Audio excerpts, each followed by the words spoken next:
Le Monde aujourd'hui, bonjour à tous et bienvenue à cette édition du Monde aujourd'hui. Au sommaire de cette édition. Après les sanctions américaines et internationales à propos de l'Ukraine, Moscou promet une forte réponse, bien calculée et douloureuse. L'Ukraine prévoit l'état d'urgence et exhorte ses citoyens à quitter la Russie par crainte d'un conflit militaire.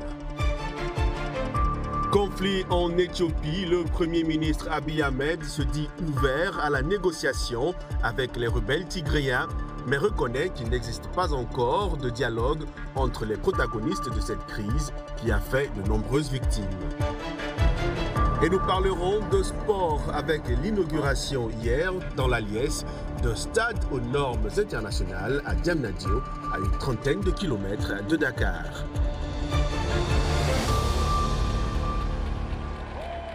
Voilà pour les titres. L'Ukraine donc prévoit l'état d'urgence et exhorte ses citoyens à quitter la Russie par crainte d'un conflit militaire. L'état d'urgence de 30 jours, qui doit être confirmé par le Parlement, permettra au gouvernement d'imposer des couvre-feux et des restrictions sur les rassemblements en masse dans certaines régions.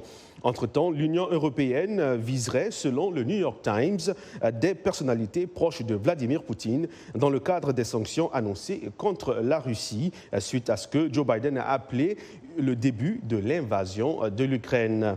Le président américain a coupé le financement occidental de la Russie et a imposé des sanctions aux grandes banques russes en réponse aux mesures prises par Moscou en violation du droit international. Les détails avec la correspondante diplomatique de VOA, Cindy Sain. Le récit est de Ginny Kapumovila. Alors que les Ukrainiens se préparaient à de nouvelles actions militaires russes, le président Joe Biden a abordé la crise et condamné le président russe Vladimir Poutine. C'était le début d'une invasion russe de l'Ukraine, comme Poutine l'a indiqué et a demandé à sa Douma l'autorisation de le faire. Biden a annoncé une première série de sanctions visant 2 banques russes et plusieurs oligarques, ainsi que d'autres mesures.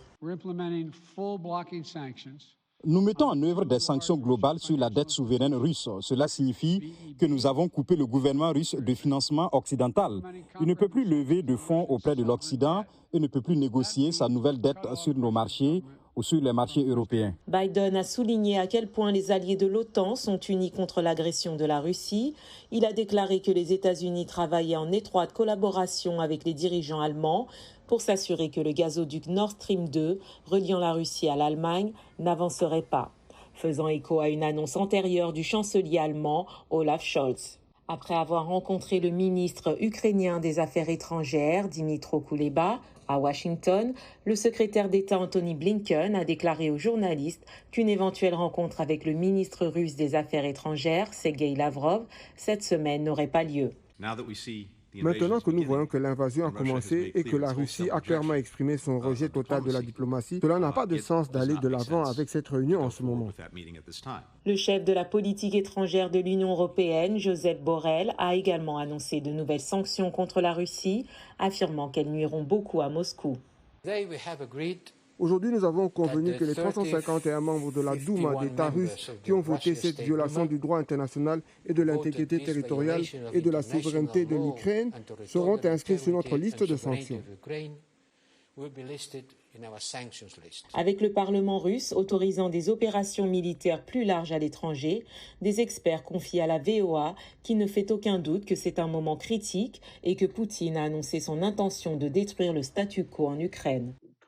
Poutine est prêt à payer pour la destruction de ce statu quo un prix très élevé, que ce soit en termes de sanctions, peut-être des fusions de sang, le genre de prix qui accompagne une action militaire. Les États-Unis ont également annoncé l'envoi de forces supplémentaires pour renforcer le flanc est de l'OTAN.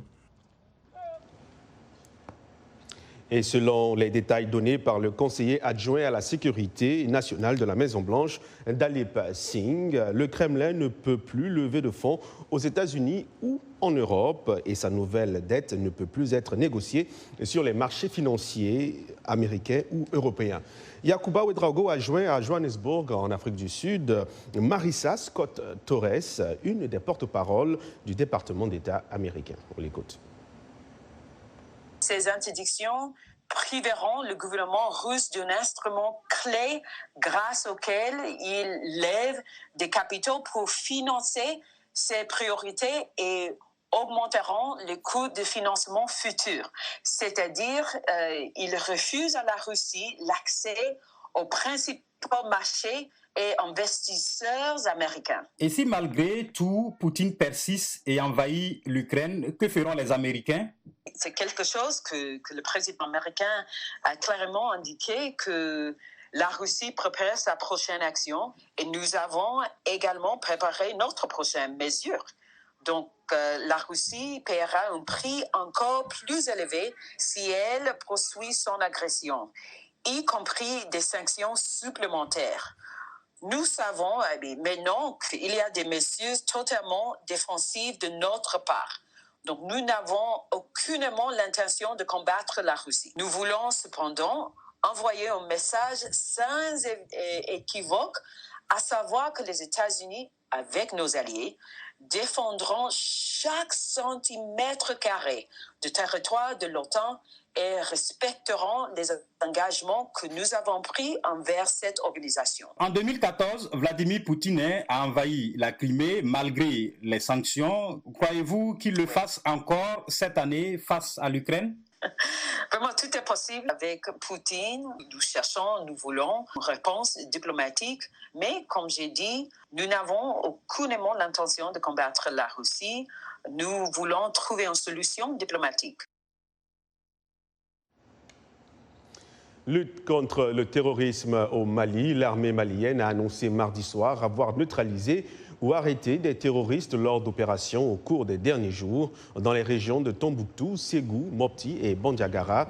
Selon un communiqué de l'état-major des armées qui avait déjà annoncé avoir tué près de 60 terroristes dans le nord du pays la semaine dernière, les forces armées maliennes continuent de consolider les acquis opérationnels face à des terroristes de plus en plus fébriles et en débandade, adoptant l'évitement et se dissimulant dans la population en mode d'action. Le communiqué précise par ailleurs que ces opérations ont été réalisées avec la collaboration de la force européenne Takuba, toujours fonctionnelle, avec des reconnaissances offensives à la recherche des sanctuaires terroristes. Toujours terrorisme au Tchad, cette fois, où 5 soldats ont été tués hier par des djihadistes dans l'ouest du pays. Une annonce a été faite par le président Mahama Idriss Déby Itno sur sa page Facebook. L'attaque a eu lieu dans la localité de Kaiga Kinjiria, à environ 150 km au nord de la capitale N'Djamena. Boko Haram et l'ISWAP, sa branche dissidente, ont installé des camps sur la multitude d'îlots couvrant le bassin du lac Tchad et ils conduisent régulièrement des attaques contre les militaires et les civils dans toute la zone. En août, au moins 26 militaires tchadiens avaient été tués dans cette région près de la frontière avec le Cameroun par des djihadistes qui ont aussi multiplié ces dernières années les attaques meurtrières contre les forces de sécurité et les civils dans l'extrême nord camerounais.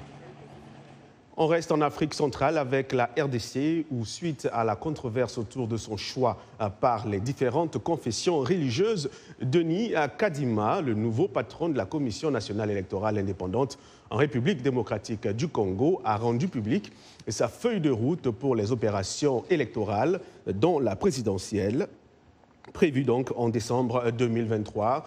En visite à Washington, il a accordé un entretien exclusif à VOA Afrique. Suivez un extrait de son entretien avec Marius Muhunga. Je pense que notre aspiration, c'est d'avoir des bonnes élections. Mais évidemment, dire qu'elles seront meilleures comparées avec les élections précédentes, ça serait un peu prétentieux parce que ceux qui m'ont précédé ont travaillé dans un certain contexte et moi, je suis aussi dans un nouveau contexte. Mais tout compte fait, je pense que j'apporte une expérience comparative assez remarquable parce que, ayant été dans tous ces pays, il y a des bonnes pratiques électorales internationales que je peux apporter à la RDC pour que les élections soient beaucoup plus acceptables. Sur une chaîne locale, vous avez affirmé ceci, je vous cite, la lenteur dans la mutualisation des opérations d'identification de la population, de recensement de la population et de l'habitat, ainsi que de l'enrôlement des électeurs et des natures à retarder le processus électoral déjà soumis aux contraintes de délai constitutionnel. Est-ce que cela veut dire qu'on va tomber dans un glissement des échéances électorales l'année prochaine? En fait, je faisais une analyse des risques que nous courons, parce que dans toute gestion de projet, il faut toujours penser aux risques auxquels on est exposé.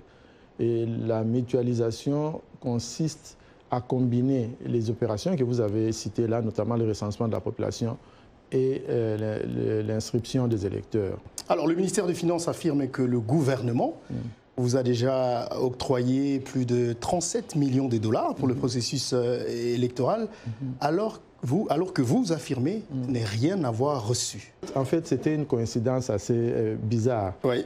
L'interview a eu lieu le 11 oui. et le transfert a été effectué le même 11. Un peu plus tard dans la soirée. Vous voulez dire que c'est une coïncidence ou c'était l'effet de ce que vous avez dit? Non, je pense peut-être que c'était, comme ils ont dit, c'était dans le pipeline. Okay. Mais moi, j'ai expliqué une situation en ce moment-là. Aux dernières élections, il y a eu des problèmes autour des opérations de dépouillement et de procédures de compilation. Et les cycles électoraux passés n'ont pas respecté la compilation bureau par bureau. Monsieur Kadima, quelles sont les garanties que vous pouvez donner au peuple congolais pour les prochaines élections? Tout ce que je ferai, c'est publier bureau de vote par bureau de vote. Et qu'est-ce qui arriverait si vous ne le faites pas? Bon, ça serait scandaleux. Est-ce qu'on peut dire que, permettez-moi d'en arriver jusque-là, si jamais on ne le fait pas, donc on ne peut pas croire aux résultats que vous allez publier? Si on ne le fait pas, ça sera difficile de croire. Et puis, nous avons déjà permis aux observateurs de s'organiser et d'être accrédités dès le début du processus. Donc, ça sera à eux de s'organiser, ils viendront, ils auront l'accréditation, ils peuvent voir comment nous travaillons.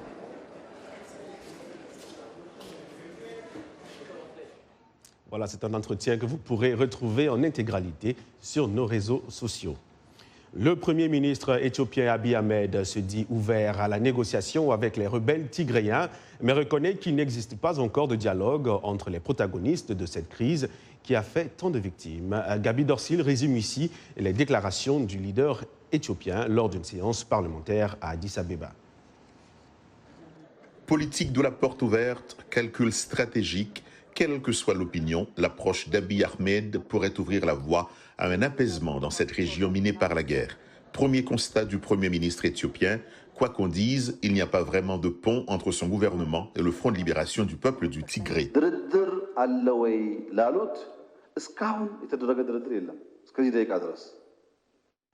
J'entends beaucoup parler de négociations, mais jusqu'à présent, il n'y a pas eu de négociations. Cependant, le fait que nous n'ayons pas eu de négociations ne signifie pas qu'il n'y aura pas de négociations du tout. Les négociations, le dialogue, ne signifient pas que le problème a été résolu. Cela signifie chercher à voir s'il existe une voie alternative pour résoudre un problème. Abiy Ahmed rejette les critiques venant de l'étranger, disant que la situation humanitaire exige davantage de coopération. La communauté internationale n'a aucune raison d'accuser l'Éthiopie. Des gens meurent et c'est le seul problème auquel nous sommes confrontés. Alors que 25 camions du PAM se dirigeaient de Semera vers Mekele, le TPLF a attaqué les camions. Si ces camions avaient pu traverser, le monde et nous serions réconciliés. Il faut savoir à quel point le TPLF est un parti de parieurs. Quand les gens meurent de faim, ils bloquent la route pour que l'aide alimentaire ne leur parvienne pas. La déclaration du Premier ministre Abiy Ahmed au Parlement contredit celle faite la semaine dernière par Debretsion Gebremichael, leader du TPLF, disant que les pourparlers étaient en cours et qu'on pouvait s'attendre à une solution pacifique au Tigré. Et ce naufrage près du littoral de la province d'Oued et Dahab, une zone du Sahara occidental administrée par le Maroc. 3 migrants sont morts noyés, tandis que 47 autres ont pu être secourus après le chavirement de leur embarcation mercredi matin, a-t-on appris auprès des autorités marocaines. Les rescapés ont été transférés à l'hôpital régional de Dakhla pour recevoir les soins nécessaires. Une enquête a été ouverte pour déterminer les circonstances de cette tentative d'émigration clandestine, vraisemblablement vers l'archipel espagnol des Canaries. La marine marocaine a fait état du sauvetage de 376 migrants lors de plusieurs opérations maritimes pendant la première quinzaine de février. Production de vaccins contre le Covid-19. L'Organisation mondiale de la santé a élargi mercredi l'accès à la technologie basée sur l'ARN messager pour fabriquer des vaccins au Bangladesh, à l'Indonésie, au Pakistan, à la Serbie et au Vietnam, afin de multiplier les centres de production du vaccin. La candidature de ces pays a été examinée par un groupe d'experts et ils ont prouvé qu'ils avaient la capacité d'absorber la technologie et, à l'aide de formations ciblées, passer au stade de la production assez rapidement, souligne un communiqué de l'OMS. Ces nouveaux pays partenaires bénéficieront du transfert de technologie du centre installé par l'OMS en Afrique du Sud.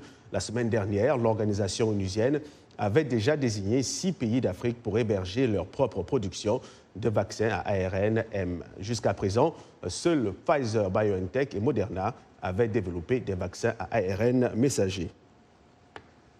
Et c'est la fin de la première partie de ce journal. À venir, on parle de la grande muraille verte de l'Afrique et de sport avec le tout nouveau stade de football flambant neuf du Sénégal. Restez avec nous, l'information revient dans une petite minute.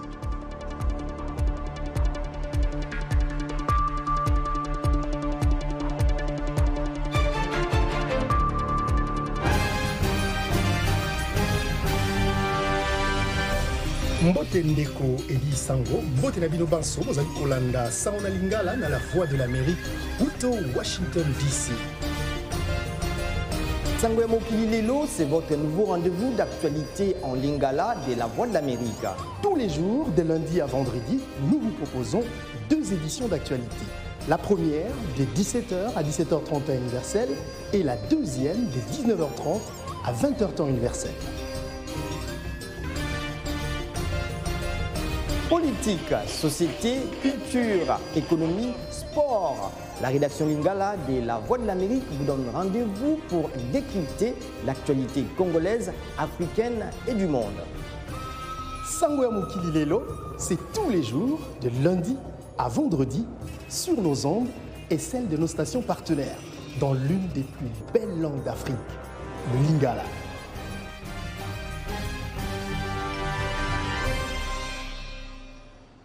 Merci d'être toujours avec nous dans Le Monde aujourd'hui, un programme de VOA Afrique. L'inspiration pour le projet de la Grande Muraille Verte de l'Afrique pour planter des arbres à travers le continent afin d'arrêter l'avancée du désert du Sahara est venue en partie du Burkina Faso. Bien que le projet soit confronté à des défis et à des critiques, il a toujours des champions qui enseignent à la fois à la prochaine génération l'importance de planter des arbres. Reportage de Henry Wilkins, rendu par Nanit Talani. Dans la savane aride de la campagne du Burkina Faso, depuis des décennies, les populations locales ont compris l'importance de planter des arbres pour protéger leurs moyens de subsistance et retenir l'avancée du désert. Un peu plus qu'Eladj Salifou Ouetraogo, qui a dirigé une entreprise de plantation et d'entretien des célèbres baobabs pendant plus de 40 ans. Au début, c'était des mangues que je produisais, mais je me suis rendu compte très vite que beaucoup de gens le faisaient déjà. Alors, ayant un baobab à la maison et ayant remarqué que les gens venaient tout le temps à la maison pour demander les feuilles de baobab pour se nourrir, je me suis dit, pourquoi ne pas en produire en grand nombre? Ça aiderait beaucoup les gens. Les fruits, les feuilles et l'écorce des baobabs sont utilisés par certains Burkinabés comme source de nourriture importante et à des fins médicinales. Mais Thomas Sankara, président du pays de 1983 à 1987 et héros national pour beaucoup au Burkina Faso, envisageait de planter le baobab et toutes sortes d'arbres à travers le continent. Il a dit un jour, pas à pas, arbre par arbre, nous allons créer ce grand parc de 10 millions d'arbres. Certains disent que Sankara a été l'inspiration pour la Grande Muraille Verte financée par l'ONU et la Banque mondiale. Une bande d'arbres projetée de 8000 km de long, s'étendant à travers le bord sud du désert du Sahara, de l'est de l'Afrique à l'ouest. Les bailleurs de fonds affirment que cela aidera également à lutter contre les effets du changement climatique, de la sécheresse, de la famine, des conflits et de la migration. Mais les critiques disent qu'après 15 ans, le projet n'est achevé qu'à 4% avec seulement 10 ans avant sa date limite d'achèvement. Je vois 3 types de problèmes différents. Un, du point de vue social, évidemment du point de vue de la mise en œuvre, puis les conséquences écologiques et de faisabilité. Le territoire qui va être planté d'arbres est actuellement une zone de conflit, soit avec des conflits militaires traditionnels, soit avec le terrorisme. Mais les organisations à but non lucratif disent que le projet fait des progrès et unit les communautés. Nous avons travaillé sur le terrain principalement avec les communautés rurales, réhabilitant les terrains et les forêts et donnant également aux communautés locales les moyens de s'impliquer dans le système économique. Donc, nous croyons vraiment que la Grande Muraille verte est une des solutions pour la région du Sahel. Amadou Ouetraogo, qui reprend l'entreprise familiale, pense que la plantation d'arbres est également essentielle pour l'avenir. Donc je l'accompagne sur tous les terrains qui est possible, s'il en a besoin. Et il me dit aussi comment il faut entretenir un arbre. Il a également dit qu'il était important de sauver la nature parce que, selon ses propres termes, sauver la nature, c'est sauver la vie de l'homme.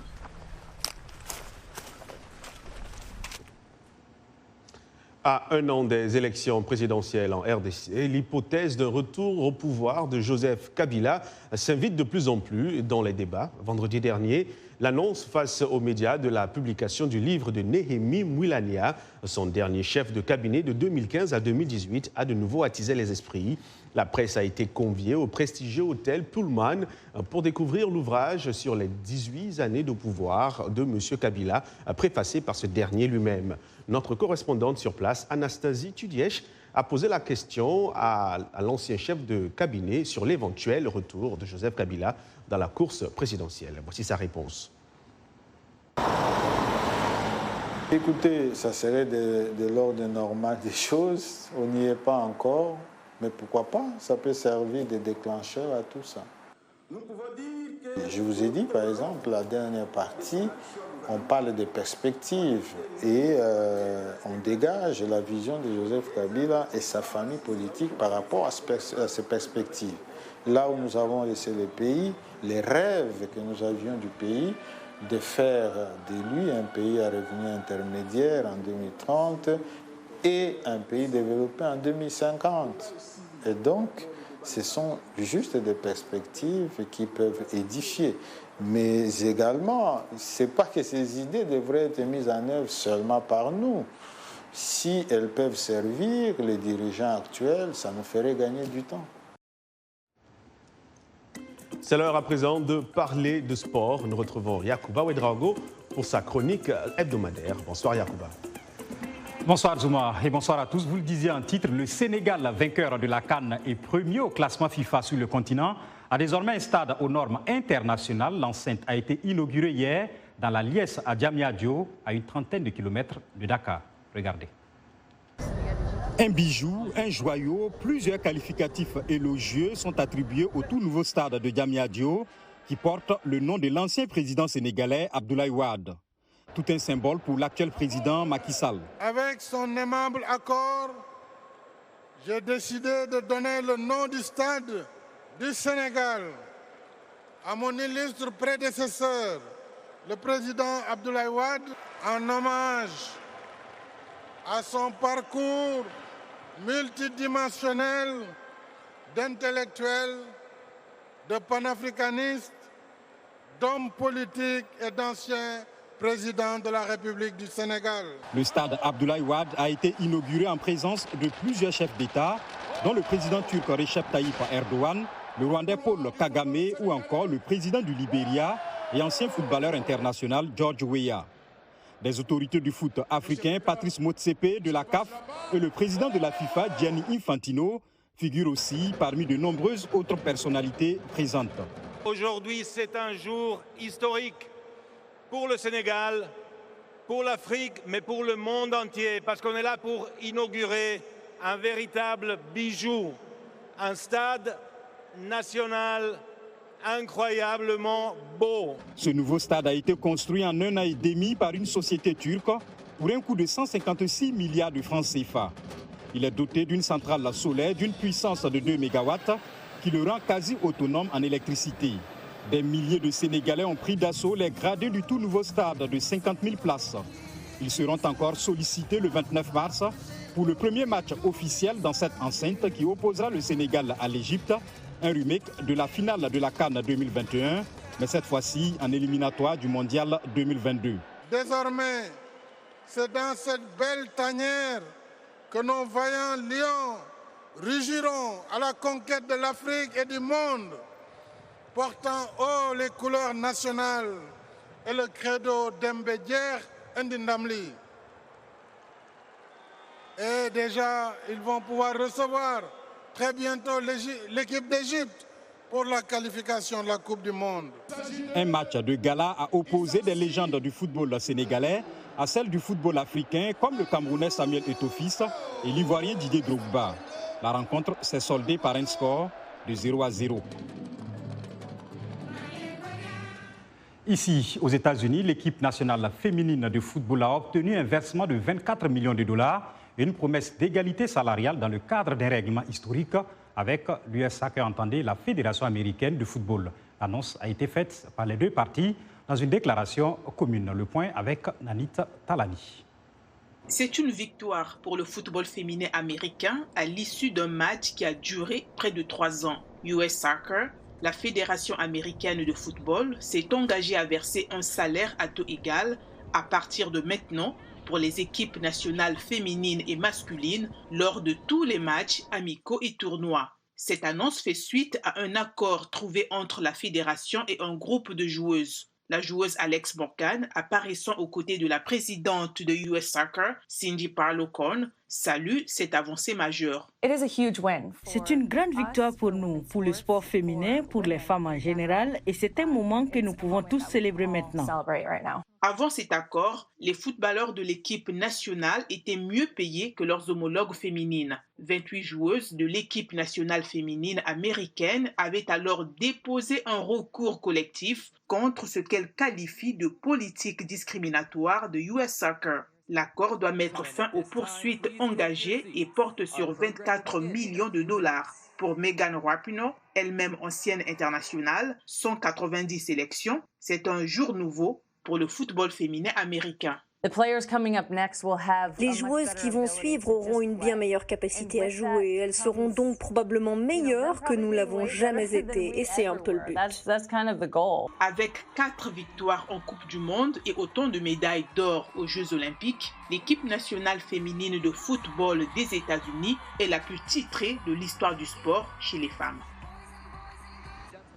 Voilà, c'est tout pour cette rubrique sportive. Merci à vous de l'avoir suivi. On se retrouve la semaine prochaine. Au revoir. Merci beaucoup, Yacouba Ouedraogo. Et c'est également la fin de cette édition. Un grand merci à l'équipe technique et à la rédaction. Comme d'habitude, l'information continue sur voaafrique.com et sur toutes nos stations partenaires. Passez une très belle fin de soirée.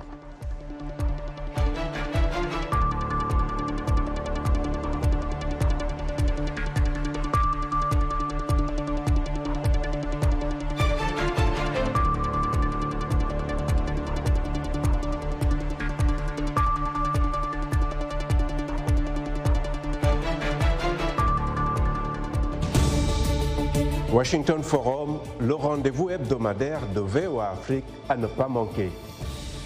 Chaque semaine, nous sommes ensemble pour 30 minutes pour décortiquer les grands sujets qui font l'actualité.